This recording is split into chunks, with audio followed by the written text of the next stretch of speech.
المصباح في زجاجة الزجاجة كأنها كوكب دري يوقد.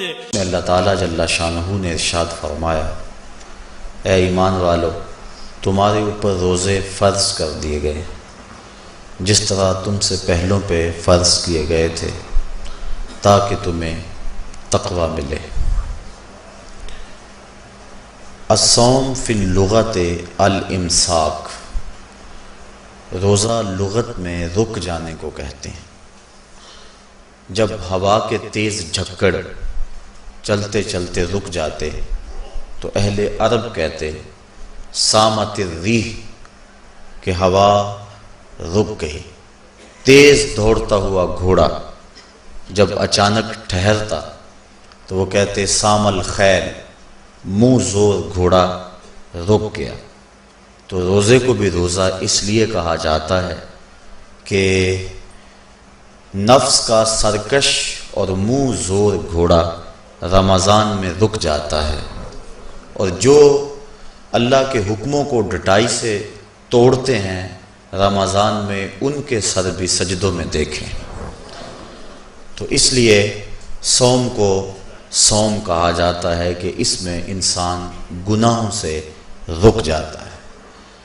شریعت اسلامیہ میں طلوع فجر ثانی سے غروب آفتاب تک اکل و شرب اور جماع سے قصداً رکے رہنے کو روزہ کہا جاتا ہے۔ روزے کی تاریخ کے حوالے سے علامہ اسماعیل حقی علیہ رحمہ تفسیر روح البیان میں لکھتے ہیں کہ ملک تحمورس ثالث کے دور میں قحط پڑا۔ یہ حضرت آدم علیہ السلام کی اولاد سے تیسرا بادشاہ ہوا ہے۔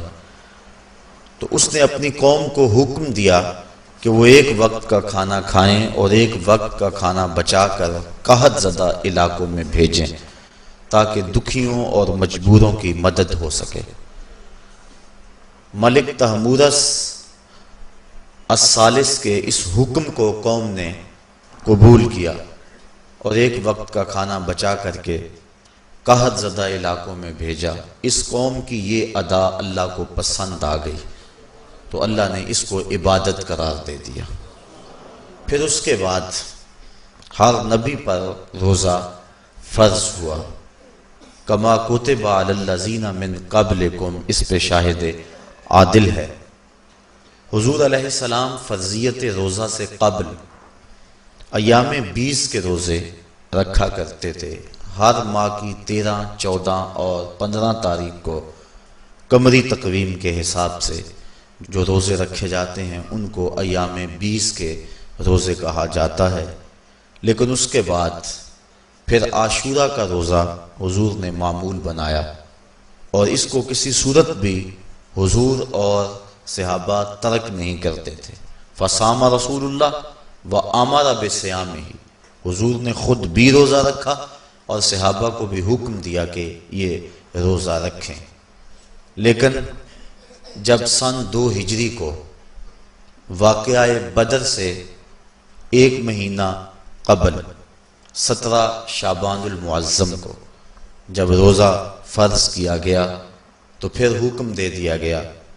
حضرت عائشہ صدیقہ رضی اللہ تعالی عنہ سے روایت ہے کہ فرمایا اب جس کا جی چاہے عاشورے کا روزہ رکھے اور جس کا جی چاہے ترک کر دے، لیکن اس سے قبل وہ روزہ رکھنا امت پر ضروری تھا۔ اب ایام معدودہ یعنی گنتی کے دن، اور وہ 29 یا 30 دن ہیں، ان کے روزے امت پر فرض کر دیے گئے۔ سن 2 ہجری میں روزہ فرض ہوا۔ حضور نے 11 ہجری کو رمضان سے قبل ہی ربیع الاول شریف کے مہینے میں انتقال فرمایا۔ اس طرح حضور علیہ السلام کی زندگی میں کل 9 رمضان آئے، 2 ہجری کو شامل کر کے 9 رمضان زندگی میں کل آئے، جس میں 2 رمضان 30 کے تھے اور باقی 7 رمضان 29 کے تھے۔ اور یہ بات ذہن میں رہے کہ روزے 29 ہوں یا 30 ہوں، اللہ ثواب 30 کا ہی عطا فرماتا۔ جس طرح کوئی شخص بھول کر کھا لے تو حدیث میں آتا اس کو اللہ نے کھلایا، اس کو اللہ نے پلایا، تو وہ اس نے کھا بھی لیا، اس نے پی بھی لیا، لیکن اس کا روزہ بھی باقی رہا۔ اس طرح اگر چاند 29 پہ نظر آ جائے تو ثواب اللہ 30 کا ہی عطا فرماتا ہے۔ یہ اس کی کرم نوازی ہے اپنے بندوں پہ۔ تو روزہ ڈھال ہے اور جہنم سے آزادی کا ایک اہم ذریعہ ہے۔ روزہ اللہ اور بندے کے مابین ایک راز ہے۔ روزہ نور ہے، ضیاء اور روشنی ہے، اور آقا کریم صلی اللہ علیہ وآلہ وسلم نے روزے کی فضیلت بیان کرتے ہوئے ارشاد فرمایا کہ ہر شے کی کوئی زکوٰۃ ہوتی ہے، انسان کے جسم کی زکوٰۃ روزہ ہے۔ اگر روزہ رکھے گا تو جسم زکوٰۃ ادا کرے گا، جس طرح زکوٰۃ سے مال پاک ہوتا ہے، روزے سے جسم پاک ہو جاتا ہے۔ اور روزہ ویسے بھی انسان کے لیے شفا کا پیام ہے۔ فرمایا کہ سحری کھایا کرو، چونکہ سحری کے کھانے کے اندر بھی اللہ نے برکت رکھی ہے۔ تو یہ ماہ صیام اپنے دامن میں برکتیں لے کر، رحمتیں لے کر نازل ہوتا ہے۔ اس کا پہلا حصہ رحمت، درمیانی حصہ مغفرت، اور آخری حصہ جہنم سے آزادی کا مجدہ جاں فضا ہے۔ حدیث میں آتا ہے کہ اللہ نے میری امت کو رمضان المبارک کے روزے کے حوالے سے 5 چیزیں ایسی عطا کی ہیں جو اس سے قبل کسی امت کو نصیب نہیں ہوئی۔ ایک تو یہ کہ رمضان المبارک کے اندر روزہ رکھنے والے کے معدے سے جو بو نکلتی ہے، اللہ کو وہ مشک سے زیادہ محبوب ہے۔ دوسری بات کہ جب ماہ صیام آتا ہے تو شیاطین کو جکڑ دیا جاتا۔ تیسری بات کہ روزے دار جب تک روزے میں رہتا ہے فرشتے اس کے لیے مغفرت کی دعائیں کرتے رہتے۔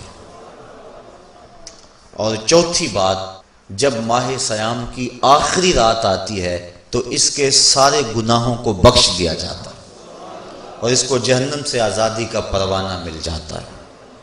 بلکہ ایک صحابی نے حضور سے عرض کی کہ آقا کریم، جو یہ جہنم سے آزادی کا پروانہ مومن کو ملتا ہے تو کیا یہ لیلۃ القدر کی رات ہے؟ تو آقا کریم نے فرمایا نہیں، جب مزدور اپنی مزدوری مکمل کرتا ہے، جب اس کی دہاڑی پوری ہو جاتی ہے تو پھر اس کو اس کا مالک کچھ دیتا ہے، تو یہ جو اس کو بخشش اور مغفرت کا مجدہ جاں فضا دیا جاتا ہے، یہ اس کی مزدوری ہے۔ اور فرمایا کہ جو لیلۃ القدر کی برکتیں اس کو حاصل ہوتی ہیں یہ اس کے علاوہ ہیں۔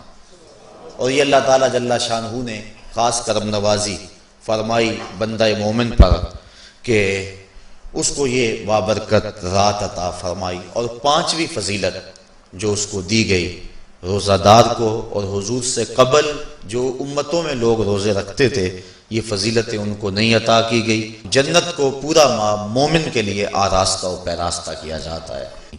حضرت ابو ہریرہ رضی اللہ تعالی عنہ سے ایک روایت مروی ہے جس کو امام بخاری اور امام مسلم نے روایت کیا کہ آقا کریم علیہ السلام نے ارشاد فرمایا، قال اللہ عز وجل، اللہ جل شانہ ارشاد فرماتا ہے، کل عمل ابن آدم لہو، ابن آدم کا ہر عمل اسی کے لیے ہے، الا الصوم فإنہ لی، ہاں مگر روزہ ہے جو وہ میرے لیے رکھتا ہے، وَأَنَا أَجْزِي بِهِ، اور اس کی جزا میں اسے دوں گا، وَالصِّيَامُ جُنَّةٌ، اور صیام روزہ ڈھال ہے، فَإِذَا كَانَ يَوْمُ صَوْمِ أَحَدِكُمْ فَلَا يَرْفُثْ وَلَا يَسْخَبْ فَإِنْ صَابَّهُ أَحَدٌ أَوْ قَاتَلَهُ فَلْيَقُلْ إِنِّي صَائِمٌ وَالَّذِي نَفْسُ مُحَمَّدٍ بِيَدِهِ لَخُلُوفُ فَمِ الصَّائِمِ أَطْيَبُ عِندَ اللَّهِ مِنْ رِيحِ الْمِسْكِ لِلصَّائِمِ فَرْحَتَانِ يَفْرَحُهُمَا إِذَا أَفْطَرَ فَرِحَ بِفِطْرِهِ وَإِذَا لَقِيَ رَبَّهُ فَرِحَ بِصَوْمِهِ۔ تو فرمایا کہ جب کوئی شخص روزہ رکھتا ہے تو اس کا یہ عمل اللہ کے لیے ہے اور اللہ تعالیٰ اس کی جزا دے گا، روزہ ڈھال ہے، جب کوئی شخص روزہ رکھے تو وہ اس کے اندر کوئی اللہ کی نافرمانی نہ کرے، یہاں تک کہ اگر اس کو کوئی شخص گالی بھی دے تو وہ یہ کہے کہ میرا روزہ ہے، میں صائم ہوں، میں نے روزہ رکھا ہوا ہے، یہ کہہ کے لڑنے والے کو، الجھنے والے کو ٹال دے۔ حضور نے ارشاد فرمایا مجھے قسم ہے اس رب کی جس کے قبضے میں محمد کی جان ہے کہ روزہ دار کے معدے سے جو بو نکلتی ہے اللہ کو وہ مسک یعنی کستوری کی خوشبو سے زیادہ محبوب ہے۔ اور روزہ دار کے لیے دو خوشیاں ہیں، ایک خوشی اس کو اس وقت ملتی ہے جب وہ روزہ افطار کرتا ہے، اور دوسری خوشی اس کو اس وقت ملتی ہے جب اس روزے کے صلے میں اسے اپنے رب کا دیدار نصیب ہوگا۔ یہ بات ذہن میں رکھیں کہ اس دنیا پر سب سے بڑی دولت جو حضرت انسان کو دی گئی ہے وہ دولت ایمان ہے، اور قیامت کے دن سب سے بڑی دولت جو اہل ایمان کو دی جائے گی وہ اللہ تعالیٰ کا دیدار ہوگا۔ جنت کے حور و قصور، جنت کے محلات، جنت کی اعلی نصب نعمتیں، دنیا کی کوئی دولت اور دنیا کی کوئی نعمت جنت کی کسی نعمت کا مقابلہ نہیں کر سکتی، لیکن جنت والے جنت میں جا کر جس نعمت کو سب سے بڑا سمجھیں گے، اور وہ ہوگی بھی حقیقت میں سب سے بڑی نعمت، ایسی نعمت کہ اس نعمت کے ملنے پہ باقی ساری نعمتوں کو بھول جائیں گے، وہ یہ ہے کہ رب اپنے رخ کرم سے پردہ ہٹا دے گا اور ان کو اپنا دیدار عطا فرما دے گا۔ تو یہ سب سے بڑی دولت جو مومن کو آخرت میں نصیب ہوگی یہ روزے کے صلے میں نصیب ہوگی، یہ روزے کا وہ ثمر ہے، یہ روزے کا وہ پھل ہے جو اللہ اہل ایمان کو قیامت کے دن عطا فرمائے گا۔ عاجزی بہی کا معنی ہے کہ اس کی میں جزا دوں گا۔ ایک روایت میں آتا ہے کہ جو اعمال ہیں وہ 7 طرح کے ہیں، 2 اعمال ایسے ہیں کہ جو واجب کرتے ہیں، 2 اعمال ایسے ہیں کہ جن کی جزا ان کی مثل ہے، اور ایک عمل ایسا ہے کہ جس کی جزا 10 گنا ہے، اور ایک عمل ایسا ہے کہ جس کی جزا 700 گنا ہے، اور ایک عمل ایسا ہے جس کی جزا بے حساب ہے۔ فرمایا کہ وہ 2 عمل جو واجب کرتے ہیں وہ یہ کہ اگر کسی شخص نے اللہ کی عبادت کی اور اس کے ساتھ کسی کو شریک نہ ٹھہرایا تو وہ جنت کو یہ اعمال واجب کر دیتے ہیں، یعنی اس کو جنت کا ملنا لازم ہے، ضروری ہے، واجب ہے اس کے لیے۔ اور دوسرا وہ شخص جس نے اپنے رب کے حکموں کو توڑا یہاں تک کہ اس کے ساتھ کسی کو شریک ٹھہرایا، اس کے اوپر جہنم واجب ہے۔ اور 2 وہ عمل جن کی جزا ان کی مثل ملے گی، ایک وہ گناہ جو اس نے کیا تو اس کی سزا اس کی مثل دی جائے گی، اور دوسری وہ نیکی جو اس نے کی نہیں ہے لیکن اس کا عزم کیا تھا تو اس کو بھی ایک نیکی کا ثواب دے دیا جائے گا۔ ایک عمل وہ ہے جس کے بدلے کے اندر 10 گنا اس کو اجر دیا جاتا ہے، اور فرمایا اس سے اس کے نیک اعمال مراد ہیں، اور فرمایا کہ جو اس کا چھٹا عمل ہے وہ ایسا ہے جس کے بدلے کے اندر اس کو 700 گنا اجر دیا جاتا ہے، اور وہ راہ خدا میں اس کا صدقہ کرنا ہے۔ اور فرمایا ایک عمل ایسا ہے جس کی جزا کا دنیا پر کوئی حساب ہی نہیں ہے، اور وہ بندے کا اللہ کے حضور اپنے روزے کے ساتھ پیش ہونا ہے۔ تو روزہ ایک ایسا عمل ہے کہ جس کی جزا کا کوئی حساب ہی نہیں ہے، تو یہ اللہ کے علم میں ہے کہ وہ اپنے بندے کو کتنی اس کی جزا اور کتنا اس کا صلہ عطا فرما دیتا ہے۔ تو یہ اجر ہے نیکی کا۔ اور آقا کریم علیہ السلام نے ارشاد فرمایا روزہ ڈھال ہے اور جہنم سے بچنے کا ایک مضبوط قلعہ ہے۔ روزے کے من جملہ ثمرات میں سے ایک ثمرہ مرتبہ احسان کا حاصل ہونا ہے۔ مرتبہ احسان کیا ہے؟ اس پہ حدیث جبریل میں آپ کے سامنے رکھنا چاہوں گا، جس کو امام بخاری نے اور دیگر ائمہ احادیث نے ذکر کیا ہے۔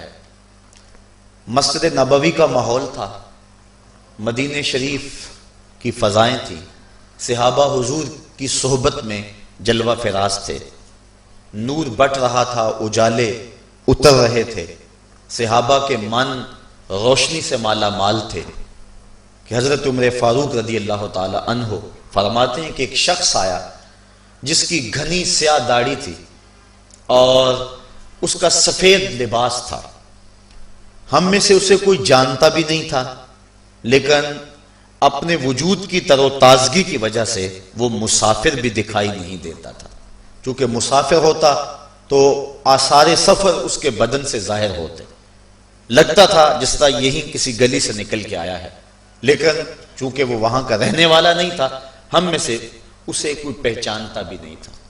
اب وہ حضور کی خدمت میں آیا، فَأَسْنَدَ رُكْبَتَيْهِ إِلَى رُكْبَتَيْهِ، اور اپنے گھٹنوں کو جوڑ کر حضور کے گھٹنوں کے ساتھ ملا کر بیٹھ گیا، اور حضور علیہ السلام سے عرض کرتا ہے کہ حضور مجھے خبر دیجئے کہ ایمان کیا ہے۔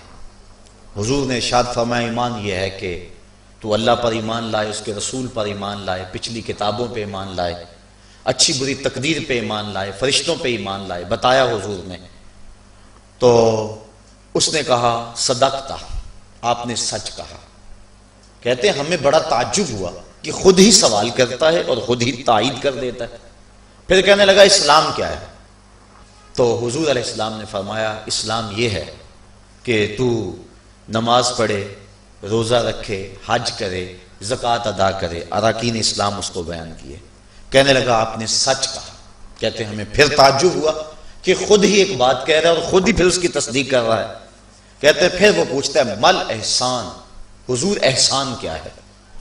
تو حضور علیہ السلام نے جواباً فرمایا ان تعبد ربک کأنک تراہ، احسان یہ ہے کہ تو اللہ کی عبادت اس طرح کرے کہ گویا تو اسے دیکھ رہا ہے، اور اگر یہ کیفیت تجھے نصیب نہیں ہوتی تو کم از کم یہ کیفیت نصیب ہو جائے کہ وہ تجھے دیکھ رہا ہے۔ تو وہ کہنے لگا ہاں آپ نے سچ کہا۔ پھر اس کے بعد اس نے قیامت کی کچھ نشانیوں کے بارے میں سوال کیا، تو حضور علیہ السلام نے جواب مرحمت فرمائے۔ جب وہ شخص اٹھ کے چلا گیا تو حضور نے فرمایا عمر جانتے تھے یہ شخص کون ہے؟ کہا اللہ و رسولہ عالم، اللہ اس کا رسول خوب جانتا ہے۔ فرمایا ھذا جبریل، یہ جبریل امین تھا اور تمہیں تمہارا سکھانے کے لیے آیا تھا۔ جبریل نے جب امت کو دین سکھایا تو سب سے پہلے یہ بات سکھائی کہ حضور کی چوکھٹ میں بیٹھنے کا ادب کیا ہے۔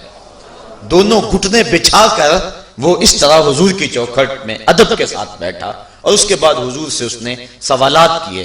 تو فرمایا یہ جبریل امین تھے جو تمہیں تمہارا دین سکھانے کے لیے آئے تھے۔ تو جبریل امین نے جو دین سکھایا، جو چیزیں پوچھی وہ 3 چیزیں تھیں، ایمان کیا ہے، اسلام کیا ہے اور احسان کیا ہے۔ تو احسان تیسری چیز ہے جس کو ہم اپنی زبان کے اندر تصوف کہتے ہیں، جس کو ہم طریقت کا نام دیتے ہیں۔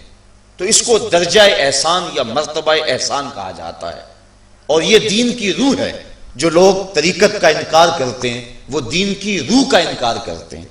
تو حضور علیہ السلام نے جو طریقت بیان فرمائی وہ یہ تھی کہ اللہ کی عبادت تو اس طرح کرے کہ جس طرح تو اسے دیکھتا ہے۔ اگر یہ کیفیت مل جائے تو سبحان اللہ، لیکن اگر یہ کیفیت نہیں ملی تو کم از کم یہ کیفیت تو ملے کہ وہ مجھے دیکھ رہا ہے، اور اگر یہ کیفیت بھی مل جائے کہ وہ مجھے دیکھ رہا ہے تو بتائیے کہ پھر انسان کی زندگی میں کتنا سرور آ جائے گا کہ جب وہ نماز کے لیے کھڑا ہو تو اس تصور میں ڈوب جائے کہ میرا مالک تو مجھے دیکھ رہا ہے، تو پھر نماز کا کتنا سرور آ جائے گا اس کو۔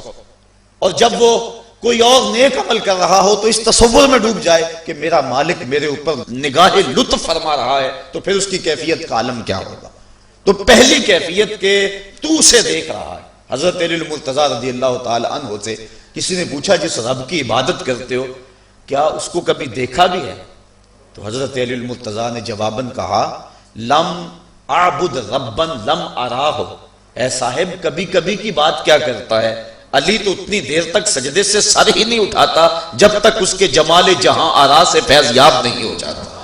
حضرت داتا گنج بخش علی حجویری علیہ رحمہ کشف المعجوب کے اندر ایک حدیث نقل کرتے ہیں کہ حضور علیہ السلام نے ارشاد فرمایا کہ فاقہ کشی اختیار کرو اور بھوک اور پیاس برداشت کرو، ممکن ہے کہ اس دنیا کے اندر تم اپنے دل کی آنکھوں سے اپنے رب کا مشاہدہ کرو۔ تو یہ جو مرتبہ احسان ہے، جو مومن کا مقصود ہے، وہ اس کو حاصل ہوگا روزہ رکھنے سے۔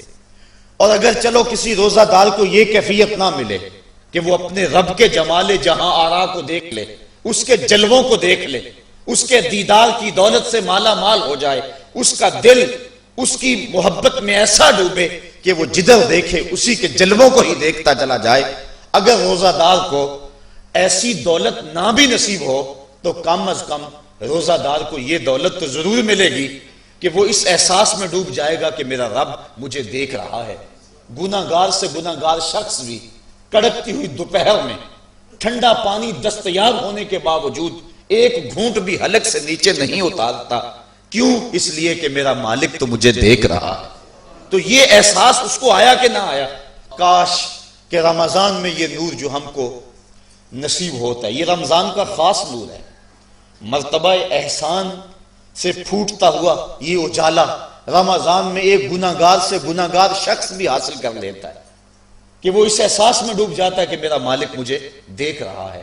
کاش کہ وہ اس کو اندر سمو لے اور اس کو دل کی ایک ایک پرت پہ رکھ لے اور اس کو سجا لے اور اس دولت کو پھر جانے نہ دے، تو پھر اس کے لیے گناہ کرنا مشکل ہی نہیں، محال ہو جائے گا۔ اس احساس سے پانی نہیں پیتا کہ میرا اللہ مجھے دیکھ رہا ہے، تو کیا مجھے یہ بتاؤ کہ جب وہ دکان پہ بیٹھ کے ڈنڈی مارتا ہے کہ اللہ اس وقت نہیں دیکھتا؟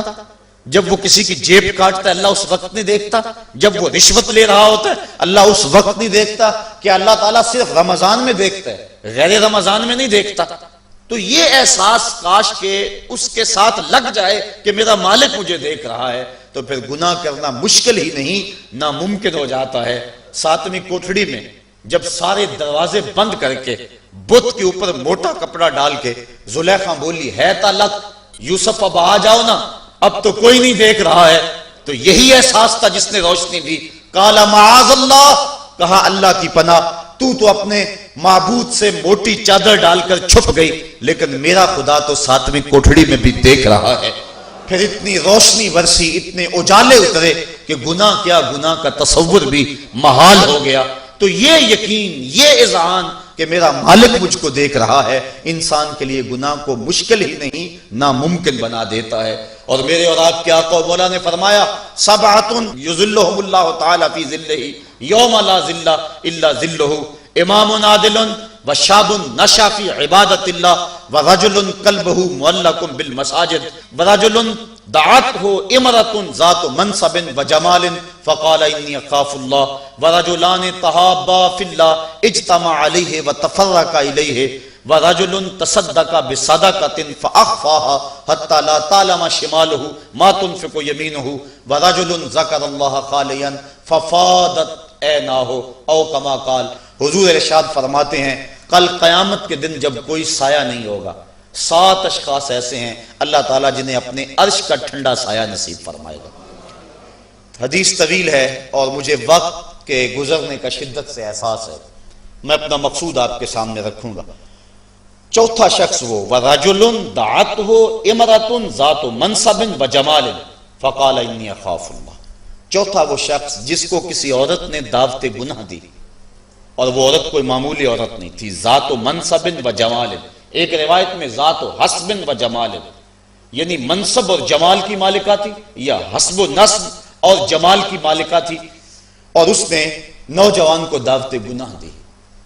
اب قدموں میں حسن خود بخود بچھنے کے لیے بےتاب ہے، تو جب جذبات انگڑائیاں لے رہے ہوں، جوانی جوبن پہ ہو اور آرزویں مچل رہی ہوں اور حسن خود قدموں میں بچھنے کے لیے بےتاب ہو، تو پھر اپنی خواہشات کو لگام کون دے گا؟ لیکن اگر کسی نے اس وقت یہ کہہ کے اس کی پیشکش کو ٹھکرا دیا انی اخاف اللہ، میں تیری بات کیسے مانوں، مجھے رب سے بڑا ڈر لگتا ہے۔ حضور فرماتے ہیں جب کسی عورت نے اس کو دعوت گناہ دی یا کوئی مرد کسی عورت کو دعوت گناہ دینے لگا تو اس نے کہا انی اخاف اللہ، میں تیری بات نہیں مان سکتا کہ مجھے اللہ سے ڈر لگتا ہے۔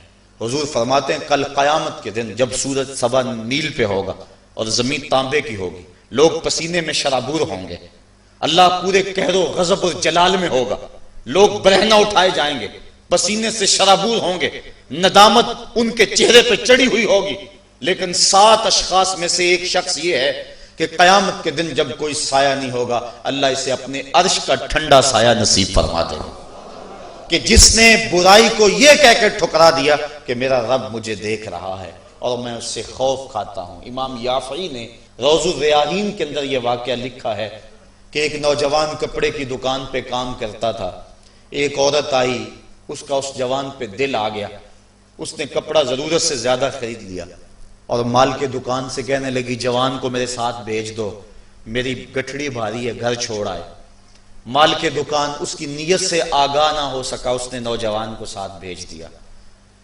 جب وہ اس کو گھر لے گئی، اندر داخل کر کے دروازہ بند کر لیا اور دعوت گناہ دینے لگی۔ اس نوجوان نے کہا انی اخاف اللہ، میں اللہ سے ڈرتا ہوں، لیکن وہ ڈرتا تھا، وہ تو نہیں ڈرتی تھی۔ اس نے ہر قسم کا ڈورا پھینکا، ہر جتن کیا، ہر ہیلا آزمایا، لیکن وہ نوجوان قابو نہ چڑھا، چونکہ وہ صرف حسین ہی نہیں اللہ کا ولی بھی تھا، صرف اس کا چہرہ ہی روشن نہیں تھا، اس کے من میں بھی اجالے تھے، اور اس نے بڑی کوشش کی، لیکن نور کو رسیوں میں جکڑا تو نہیں جا سکتا۔ خیر، اس نوجوان کے دل میں آیا کہ یہ شیطان کا خطرناک روپ ہے، کہیں ایسا نہ ہو کہ میں اس کے پنجے میں پھنس جاؤں۔ اس نے ایک بہانہ کیا اور باتھ روم میں چلا گیا، جو پخانہ کیا اس کو اپنے بدن پہ مل لیا اور اسی حالت میں باہر آ گیا۔ جب اس عورت نے دیکھا اس کا نشہ حرن ہو گیا، دروازہ کھول دیا، اس نے کہا یہ تو کوئی مجنون ہے، یہ تو کوئی پاگل ہے۔ اس نے دل ہی دل میں اللہ کا شکر ادا کیا کہ میرا بدن گندا ہو گیا، میرا من تو ستھرا رہا۔ کائنات کا سب سے حسین چہرہ وہ ہے جو جنسی کالک سے محفوظ ہو۔ تو وہ باہر گیا اور باہر ایک چشمہ ابل رہا تھا، وہاں جا کے اس نے غسل کیا۔ امام یافعی لکھتے ہیں جب تک وہ زندہ رہا اس کے جسم سے مشک و عنبر کی خوشبو آیا کرتی تھی، اور جب وہ مر گیا لوگوں نے اس کو دفن کر دیا، یہ خوشبو اس کی قبر کی مٹی سے بھی آیا کرتی تھی۔ تو جو اللہ سے ڈرا کہ میرا مالک مجھے دیکھ رہا ہے، تو اللہ تعالیٰ اس کی کیسی ناز برداریاں فرماتا ہے، اس کے اوپر کتنے کرم اس کے اترتے ہیں۔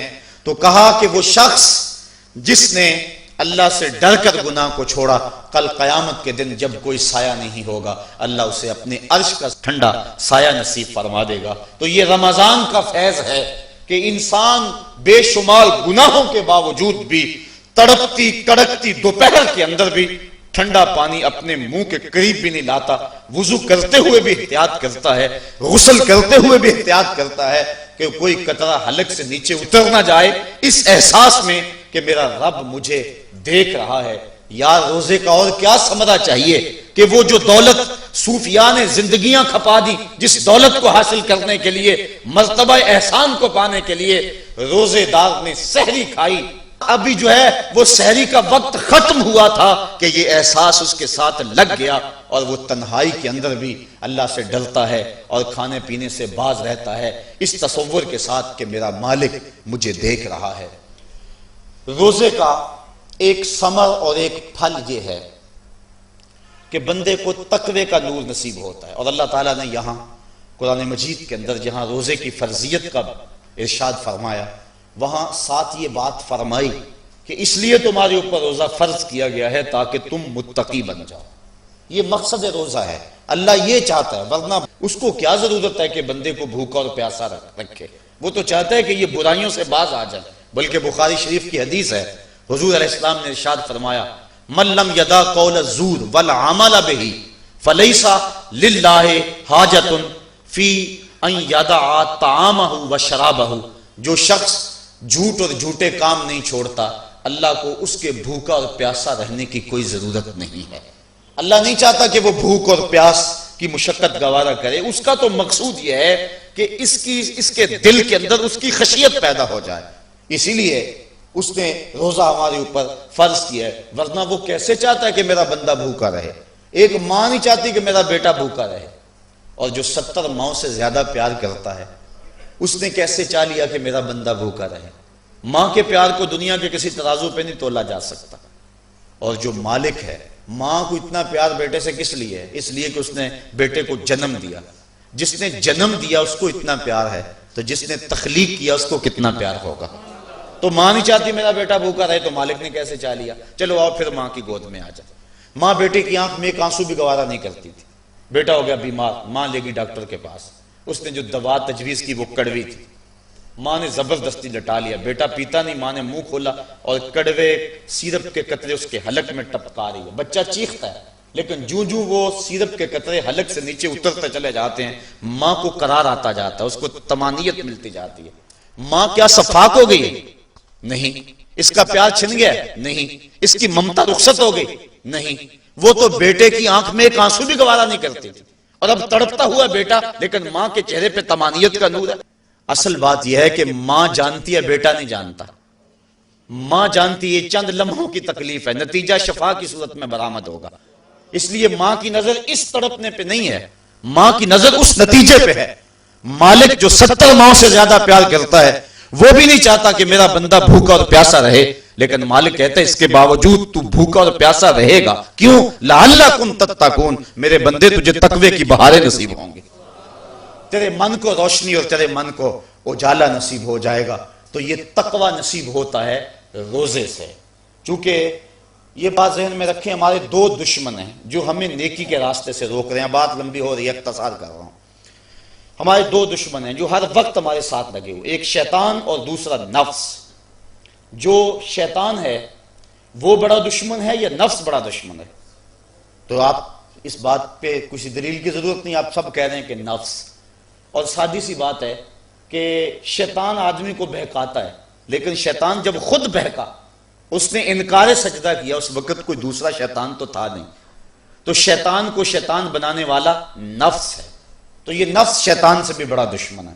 اکیلی جان دو دشمنوں کے نرغے میں، لیکن جب ماہ سیام آیا، سلسلۃ الشیاطین، حدیث میں آتا ہے شیاطین جکڑ دیے گئے۔ دو دشمنوں میں ایک دشمن ہمارے جکڑ دیے گئے، اب ایک دشمن ہمارا باقی ہے، نفس۔ اب نفس کا مقابلہ کر لیں گے تو شیطان چھٹ کر ہمارا کچھ نہیں کر سکے گا، لیکن اگر ہم نے اس موسم کے اندر اپنے نفس کا مقابلہ نہ کیا تو پھر ہم جو ہے وہ اس نفس کی شامت سے شیطان کے ہتھے بھی چڑھ جائیں گے۔ اب نفس کی تربیت کیسے کریں؟ اس کی تربیت بھی روزے سے ہوتی ہے۔ آپ کہیں گے وہ کیسے؟ تو شیخ فرید الدین عطار کا قول سناتا ہوں۔ شیخ فرید الدین عطار کون شخص ہے؟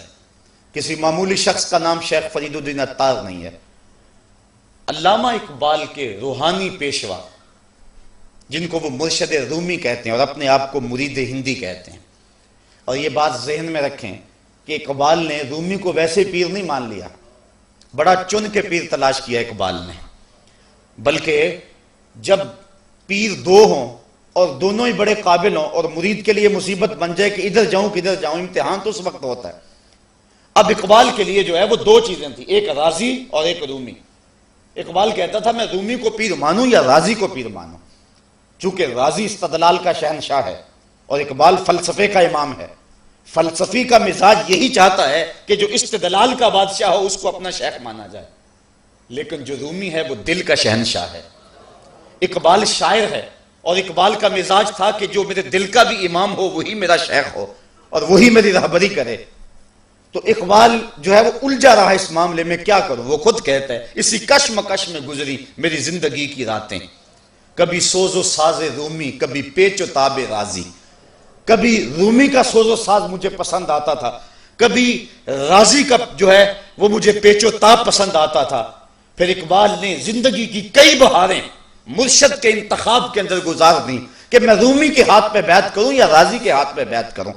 پھر ایک وقت آیا کہ اقبال نے خود کہا نئے مہرہ باقی ہے نئے مہرہ بازی، جیتا ہے رومی ہارا ہے راضی۔ وہ کہتا ہے رومی جیت گیا اور راضی ہار گیا۔ پھر اس نے رومی کو اپنا شیخ اور مقتدا مانا۔ اقبال جس کو اپنا مقتدا مانتا ہے، جس کو اپنا امام مانتا ہے، اب اس رومی کی سنیے۔ وہ کہتے ہیں ہفت شہر عشق را عطار گشت، ما ہنوز اندر خم یک کوچام۔ عشق کے 7 شہر حضرت شیخ فرید الدین عطار گھوم چکے ہیں، ہم پہلے شہر کی پہلی گلی کے کونے پہ کھڑے ہیں۔ یہ رومی کہہ رہے ہیں جس کو اقبال نے بڑی چھان پھٹک کے بعد اپنا پیر مانا ہے، وہ فرید الدین عطار جو معرفت کا امام ہے اور اللہ کے رازوں کا امین ہے۔ حضرت شیخ فرید الدین عطار فرماتے ہیں نفس نتواں کشت اللہ باسے چیز، بات گوئم یادگیرش اے عزیز، کہا نفس نہیں مرتا لیکن 3 اسلحے ہیں، اگر تیرے پاس ہوں تو نفس پر قابو پالے گا۔ وہ 3 اسلحے کون سے ہیں؟ کہا خنجر خاموشیو، شمشیر جو، نیزہ تنہائیو، ترک ہجو۔ ایک خاموشی کا خنجر، ایک بھوک کی تلوار اور ایک تنہائی کا نیزہ۔ اگر یہ 3 اسلحے تیرے پاس ہیں تو نفس پہ ٹوٹ پڑے نسلوں کو لے کر، تو تیرا نفس تیرے قابو میں آئے گا۔ اس کے علاوہ کوئی اور ذریعہ نہیں ہے اس نفس کو قابو کرنے کا۔ حضرت باہو جیسے بھی بول پڑے، باج فقیراں کسے نہیں ماریا، باہو ظالم چور اندر داہو۔ یہ جو اندر کا چور ہے، اس کو پکڑ لینا اور اس کو قابو میں کر لینا اور اپنے دل کی حفاظت کر لینا، یہی بڑی دولت ہے۔ فرماتے ہیں کہ 3 اسلحے ہیں، ایک خاموشی کا خنجر اور ایک بھوک کی تلوار اور تیسرا تنہائی کا نیزہ۔ کہ ان 3 اسلحوں سے اگر تم قابو پانا چاہو تو پا سکتے ہو، اس کے علاوہ کوئی اور اسلحہ نہیں ہے جو تمہارے نفس کو تمہارے قابو میں لے آئے۔ تو پھر بھوک کی تلوار ایسا اسلحہ ہے جو نفس کا سر کاٹ دیتی ہے۔ اور میرے اور آپ کے آقا و مولا، قلب و دل و نگاہ کے مرشد اولین حضور نبی رحمت صلی اللہ علیہ وسلم نے فرمایا، یا معاشر الشباب من یستطع منکم الباء فلیتزوج فإنہ اغض للبصر واحسن للفرج فمن لم یستطع فعلیہ بالصوم فإنہ لہ وجاء۔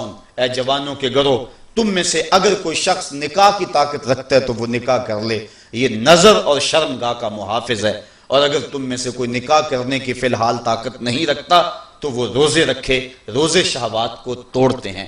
تو نفس کی تہذیب بھوک سے ہوتی ہے، اور بھوک ایک ایسا اسلحہ ہے کہ جس سے ہم اپنے نفس کو قابو میں لا سکتے ہیں۔